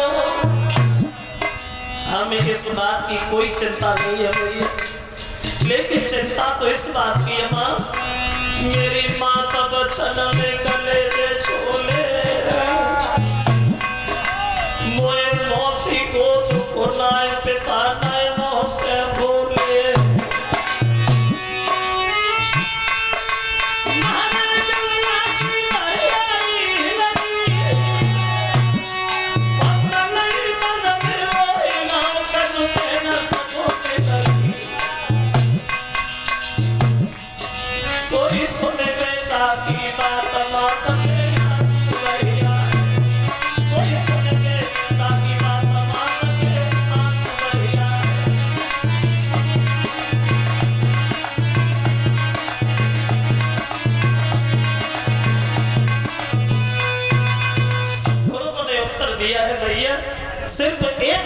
चिंता लगी है।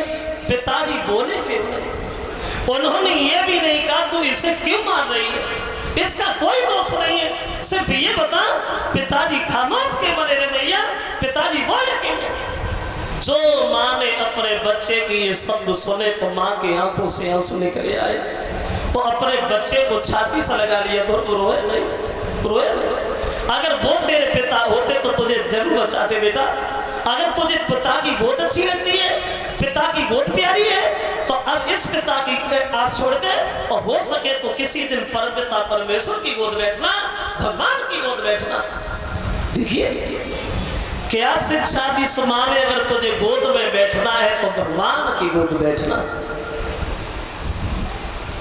पहले की माताएं अपने बच्चे का भविष्य बनाने के लिए बड़ा मुसीबत उठाई थी, और बच्चे का भविष्य बनाना और बिगाड़ना ये सिर्फ माँ के ही हाथ होता है। अगर माँ चाहे तो अपने बच्चे को सिंहासन पर बैठा दे, अगर वह माँ चाहे तो अपने बच्चे को गधे पर बैठने की लायक भी न छोड़े। ये बच्चा तो एक सफेद चादर की तरह बिल्कुल साफ होता है, और माँ जिस रंग में रंग दे बच्चा उसी रंग में रंग जाता है, और वो रंग कभी जीवन में दोबारा छूटता नहीं है। पहले की स्त्रियां जब गर्भवती हुआ करती थी तो घर में गीता पढ़ती थी, रामायण पढ़ती थी, बढ़िया बढ़िया भजन गाती थी, हवन करती थी, तो घर में सपूत पैदा होते थे, सपूत। और अब जमाना बदल गया। अब एक कवि कहता है कि भूवर नारे नहाए न धोए, बात बात आंसू ढरकावे, और गर्भ रहे खाए पड़ुआ माटी, पंडन होगा बच्चन हो जावे। ऐसी ऐसी औरतें देखी गई हैं जब गर्भवती होती है तो धरी धर मट्टी खाए जाते हैं। अगर रोटी कर रही है तो चूल्हे की मट्टी वकील है, तो वो माँ अपने बच्चे का क्या भविष्य बनाएगी जिससे रोटी खाने की भी बुद्धि नहीं है। तो अब तो जमाना इतना बदल गया। एक कवि ये बता रहा है कि आज की स्त्रियों को ज्यादा शौक है ही नहीं, सिर्फ एक ही शौक बचा है। कौन सा?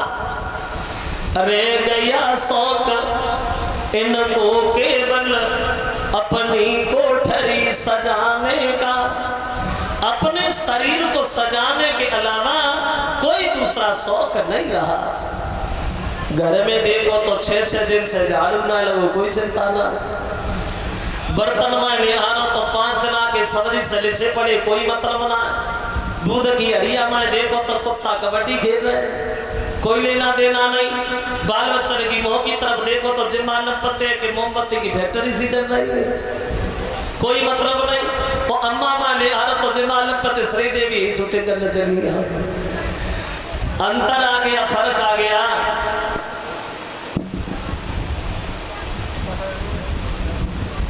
रह गया शौक इनको केवल अपनी कोठरी सजाने का, और श्रृंगार चित्र के बनाने का, अब फिल्मी गाना गाने का, बस इसके अलावा कोई दूसरा शौक नहीं है। लेकिन एक विद्वान कहता है कि माँ के समान संसार में कोई नजर नहीं आता, माँ के समान संसार में कोई नजर नहीं आता।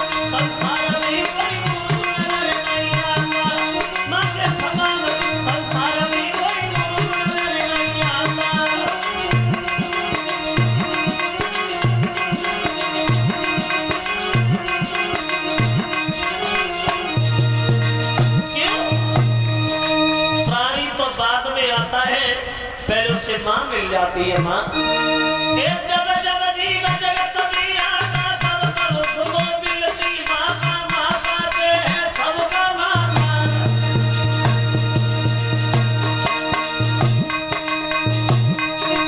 माता किया अपमान से उठा तुरंत विधाता, माँ के समान संसार में कोई नजर नहीं आता।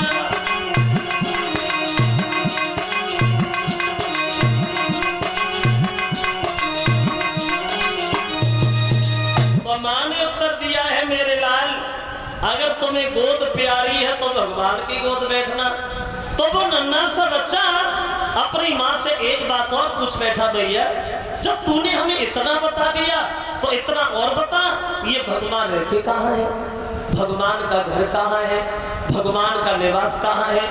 तो वो माँ अपने बच्चे को समझाती है और ध्रुव अपनी माँ से पूछते, भैया बोलो। तो मैया पूछी कोई और बताई दे मोई पिता माँ पाऊँ, वो किस घोर बसत भगवान हरि के नामे।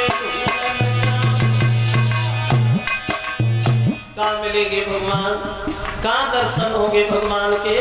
तो माँ बोली, सोने बेटा माता तो ज्ञान का समझावे, हर जगह राम मौजूद वेद बतलावे। मेरे लाल भगवान के लिए कोई जगह खाली नहीं है। क्यों?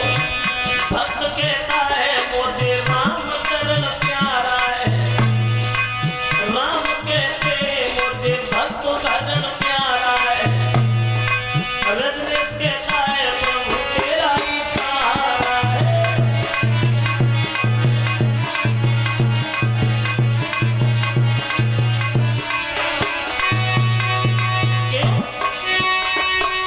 दाता मेरे आप मेरे, मालिक तेरे आप बड़े, हम सब तेरे मालिक हैं, हम सब तेरे।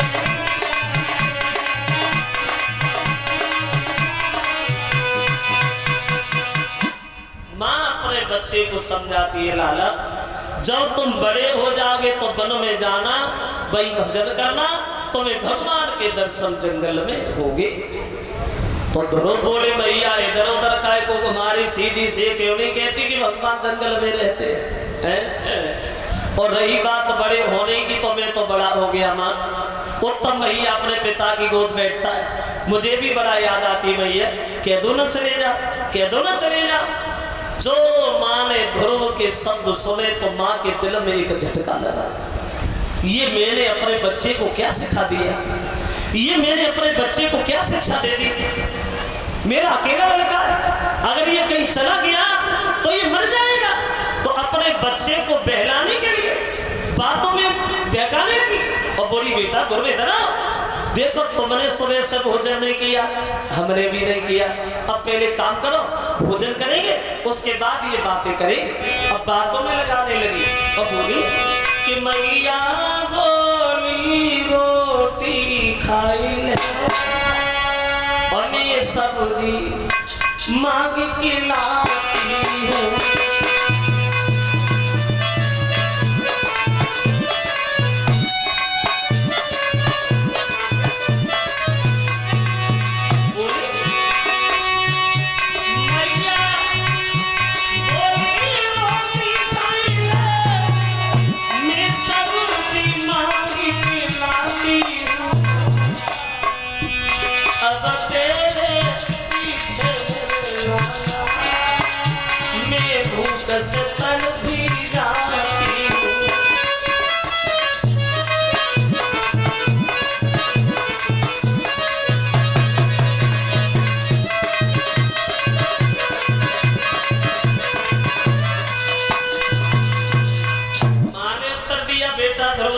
तुमने भोजन नहीं किया, हमने नहीं किया, अब पहले भोजन करो तब चलेंगे, दूसरी बातें करेंगे बैठ के।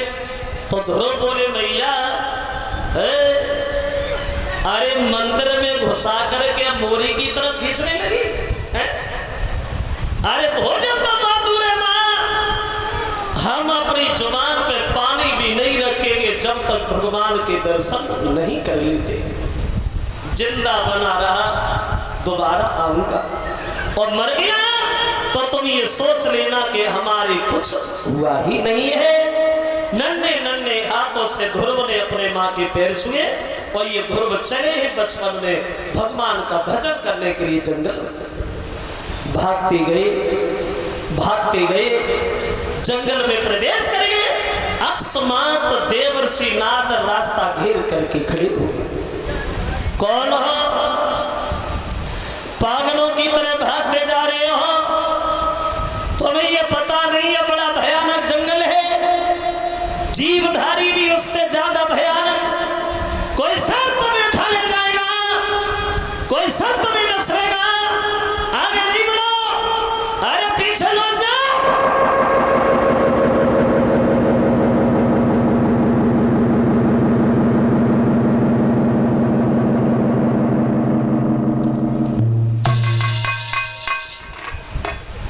ध्रुव खड़े हो गए, बोले बाबा जी मैं तो भगवान को ढूंढने आया।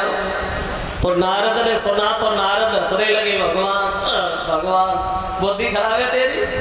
हजारों महात्मा मर गए भगवान की तपस्या करते करते, फिर भी भगवान के दर्शन नहीं हुए। और तुम ऐसे भागते जा रहे जैसे भगवान के झाड़ियों में छुपे बैठे, भाग के पकड़ लेंगे बिना मतलब में। मूड खराब मत कर, घर चुपचाप लौट जा। और नारद बोले ध्रुव से, अरे बेटा मेरे ना जाइयो रे लाला मेरे ना जाइयो रे, रोई मरे की हो माता।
नारद बोले पागल मत बन, आगे जो कदम बढ़ाएगा तो कोई भालू रीछ शेर भेड़िया उठा ले जाएगा।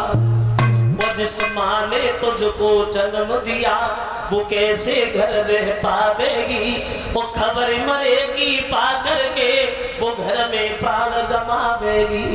मेरी बात मानो ध्रुव, भगवान ऐसे नहीं मिलेंगे। बात मुसीबत उठानी पड़ती है भगवान के लिए, इसलिए आराम से चुपचाप घर लौट जा। तो ध्रुव बोले बाबा जी बुरा तो नहीं मानोगे क्या? तुम भगवान के भक्त तो हो लेकिन भगवान के भक्त नहीं हो। मैं तुझे ढोंगी दिखाई दे रहा हूँ। तो ध्रुव बोले बाबा हमने कब कहा तुम ढोंगी हो, लेकिन हाँ इतना जरूर है मेरी माँ ने मुझसे कहा है बाबा जी भगवान बड़े दयालु, जब कोई शेर हमें खाएगा, जब कोई सर्प हमें डसेगा, तो क्या भगवान देखते रहेंगे? वो हमें भाग के बचा लेंगे बाबा, भाग के। जो नारद ने ध्रुव के ये शब्द सुने तो नारद खड़े के खड़े ही रह गए। गोद उठा लिया, धन्य है मेरे लाल। इतना अटूट विश्वास भगवान के नाम पे। तो अब हमें यकीन है ध्रुव तुम्हें दर्शन अवश्य होंगे, क्योंकि विश्वास में भगवान होते हैं। एक बात बताओगे तुम क्या? जब भगवान तुम्हारे लिए आएंगे, लेकिन ऐसे थोड़ी आएंगे, कैसे आएंगे? एक बात बता, तुमने गुरु किए? तो ध्रुव बोले बाबा जी ये गुरु क्या होता है मैं तो जानता नहीं। बोले बिना गुरु के दर्शन नहीं होंगे, गुरु बहुत जरूरी है ध्रुव। तो ध्रुव बोले बाबा जी अब गुरु के लिए बनाए और आप मिल ही गए हो तो आप ही हमारे गुरु बन जाओ। तो नारद ध्रुव के गुरु बने वहां। वो एक द्वादश मंत्र दिया है ध्रुव को, ओम नमो भगवते वासुदेवाय। बोले बेटा इसी मंत्र का जाप करना, लगे रहना। बात मुसीबत आएगी लेकिन मुसीबत नहीं समझना, अपने काम को न छोड़ना, तुम्हें दर्शन अवश्य होंगे। एक बात और बता, क्या? जब भगवान तुम्हारे सम्मुख आएंगे तो तुम भगवान को पहचान लोगे? तो ध्रुव बोले बाबा जी हमन का देखे भगवान, और आप गुरु बन गए हो तो आप बताओ कैसे भगवान? अब नारद ध्रुव को भगवान की तस्वीर बताते, सुनो कैसे भगवान। 4 भुजाएं होंगी भगवान की, शंख चक्र गदा पद्म उनके हाथ में होगा, घुंघराले बाल गालों पे ऐसे लटक रहे होंगे जैसे मानो मड़ वाले पर्वत पे नागरियां खेल खेल रही हो।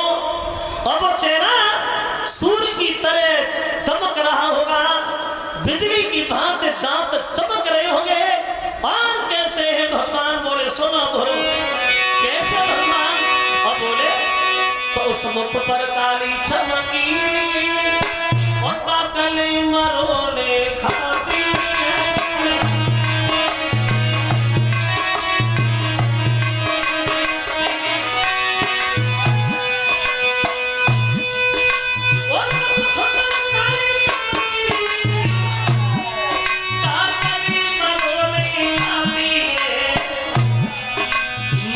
मरे वाले पर्वत पे नागनिया टहल बजाती है।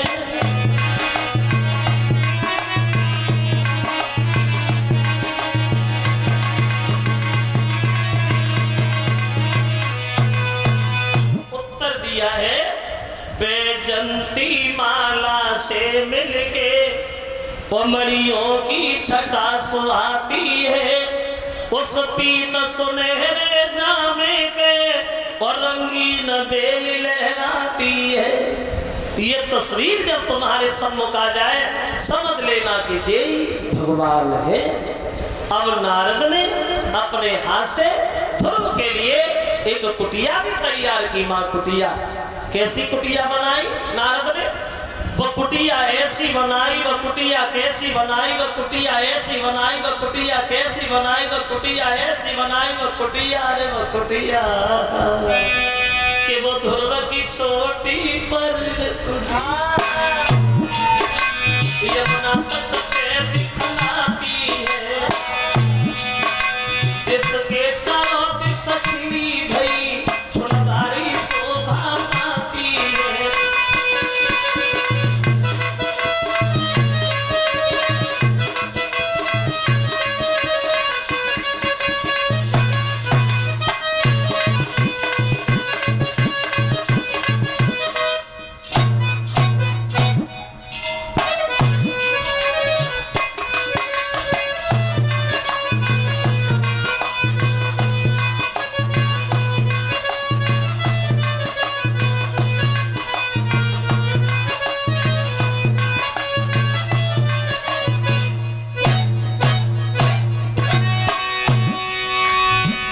कैसी कुटिया बनाई नारद ने ध्रुव को? एक बनी है मनु का चार है सुगंध छाए हरे भरे बेला का बेल गई लहराए सुंदर से झूला का भोरा रहे वन्ना। और ठंडी ठंडी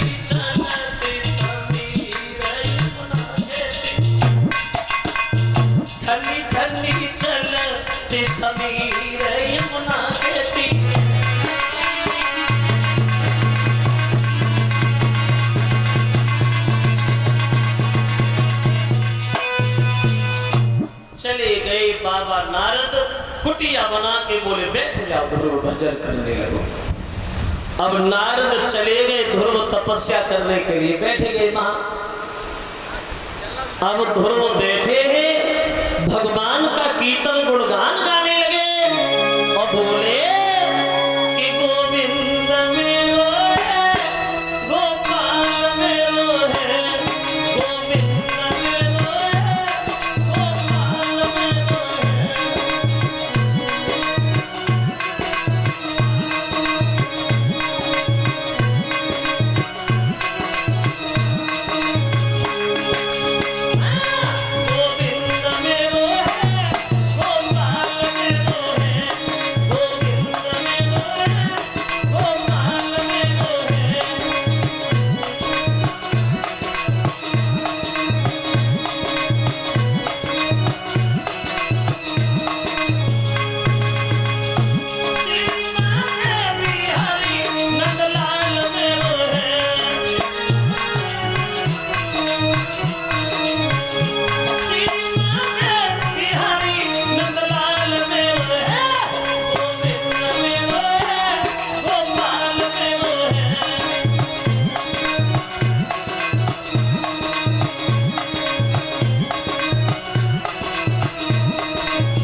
ध्रुव 3 दिन हो गए ध्रुव को बैठे बैठे। अब की बार ध्रुव के जब नेत्र खुले तो ध्रुव बैठे नहीं खड़े हो गए। और इन ध्रुव ने दोनों हाथ ऊपर को कर लिए और ध्रुव ने श्वास लेना ही बंद कर दिया। और जो ध्रुव ने श्वास लेना बंद किया, कोहराम मच गया, क्षीर सागर खोलने लगा, इंद्र का इंद्रासन हिलने लगा। भगवान नारायण असमंजस में फंस गए, बोले नारायण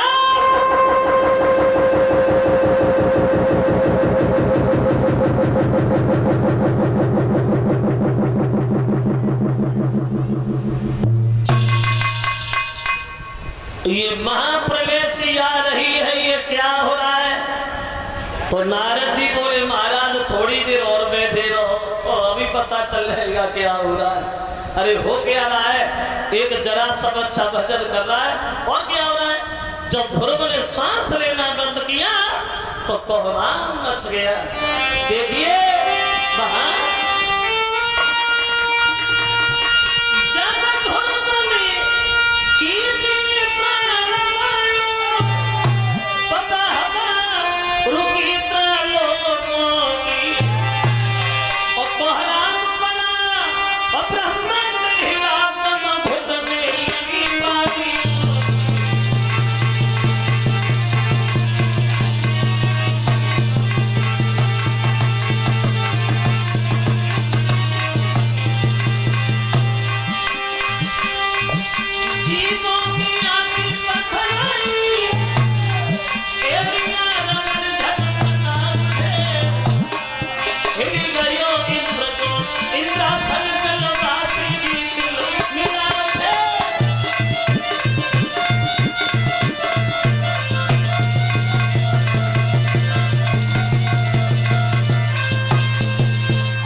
किया तो कोहराम मच गया।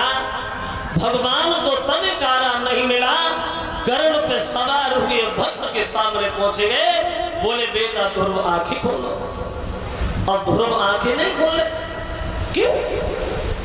ध्रुव ने आंखें इसलिए नहीं खोली कि जो भगवान की तस्वीर नारद ने ध्रुव को बताई थी, वही तस्वीर ध्रुव अपने दिल में छापे हैं। तो भगवान ने जब अपनी तस्वीर को ध्रुव के अंदर देखा तो अपनी तस्वीर ही अलग कर ली। और जैसी भगवान की तस्वीर हटी, ध्रुव हाय पिता कह के जमीन पे गिरे, लेकिन जमीन पे गिरने से पहले भगवान ने गोद ले लिया। बोलिए भगवत्सल भगवान की। ध्रुव की आंखों से आंसू निकल आए, जो गालों पे बहते हुए भगवान की गोदी में समाने लगे।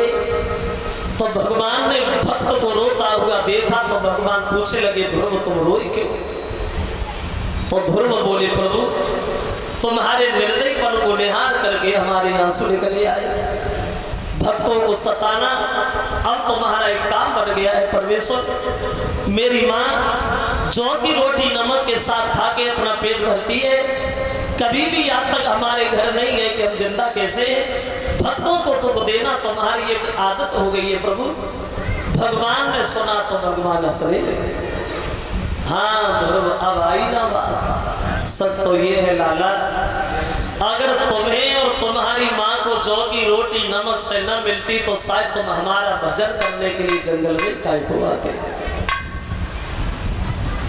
तो ये बात भी सच है। दुख में सुमिरन सब करे, अब सुख में करे न कोई, और जो सुख में सुमिरन करे तो दुख काहे को हो। कभी आपने देखा आदमी भगवान को कब मानता है? जब मुसीबत में हो, परेशानी में हो, और जब आराम मिल जाए तो लोग भगवान को भूल जाते कि भगवान रहते कहाँ है। कभी आपने अंदाज किया हो, अगर घर में कोई अच्छा काम बन जाए, 4-6 लाख रुपया घर में इकट्ठे हो जाए, तो हम ही अपनी छाती ठोक के कहते ये काम हमने किया है, हमने। और जब कुछ नुकसान हो जाए, कोई घटना घट जाए, तब लोग क्या कहते हैं? भगवान ने बहुत बुरो करो, अच्छो करो सो हमने करो, और बुरो करो भगवान ने करो। तो अब तो जमाने में इतना बदलाव आ गया, किसी देवी और देवता की पूजा करने का किसी के पास टाइम नहीं रहा। जो देवी और देवता की पूजा हो, आज के जमाने में तो सिर्फ एक देवता की पूजा बची है। एक देवता की। कौन से देवता की? बोले पेट देवता की। पेट देवता। और जाए देवता ना कहे वो चाहिए, जाए तो देवता कहे वो चाहिए। जिंदगी हो जाती है पेट को भरते भरते, लेकर ये पेट कभी नहीं भरा।